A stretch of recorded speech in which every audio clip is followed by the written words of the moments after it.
বছরে ২০ lakh ton diesel এবং ২ lakh ton octane আমদানির একক নিয়ন্ত্রণ যেতে বসেছে বসুন্ধরা গ্রুপের হাতে। এই কর্পোরেট গোষ্ঠী এলপিজি কিংবা বিটুমিন খাতে নিজেদের একচেটিয়া প্রভাব বিস্তার করেছিল। এবার তাদের নজর পুরো দেশের মূল জ্বালানি খাতের উপর।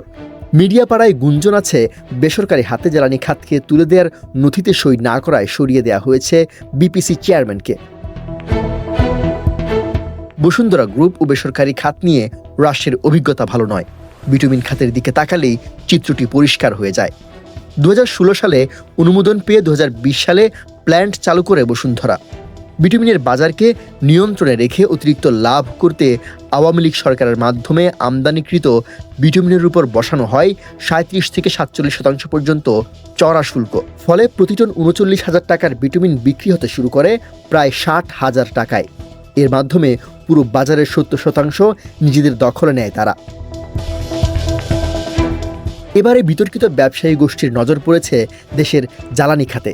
বিশেষজ্ঞরা সতর্ক করছেন, এলপিজি খাতের মতো ডিজেল ও পেট্রোল যদি বেসরকারি সিন্ডিকেটের হাতে চলে যায়, তবে সরকার ও সাধারণ মানুষ তাদের কাছে জিম্মি হয়ে পড়বে। যে কোনো বৈশ্বিক সংকটের লোকসান এড়িয়ে তারা যদি সরবরাহ বন্ধ করে দেয়, তবে মুহূর্তেই স্থবির হয়ে পড়বে দেশের পরিবহন ও কৃষিখাত। এই ঘটনায় বিএনপির তৃণমূলে উঠেছে প্রতিবাদের সুর। রাজনৈতিক বিশ্লেষক ফাহাম আব্দুস সালাম সরাসরি প্রশ্ন তুলেছেন, বিগত ১৫ বছর ধরে যারা জেল জুলুম সহ্য করেছিল, সেই তৃণমূলের ত্যাগকে তুচ্ছ করে কেন এসালম বা বসুন্ধরার মতো বিতর্ক গোষ্ঠীকে প্রশ্রয় দেওয়া হচ্ছে?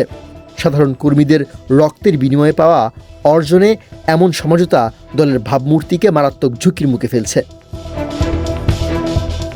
একচেটিয়া ব্যবসা আর রাজনৈতিক কৌশলে গড়ে ওঠা এই কর্পোরেট সাম্রাজ্য বিস্তারের চড়ামূল্য শেষ পর্যন্ত কাকে গুনতে হবে?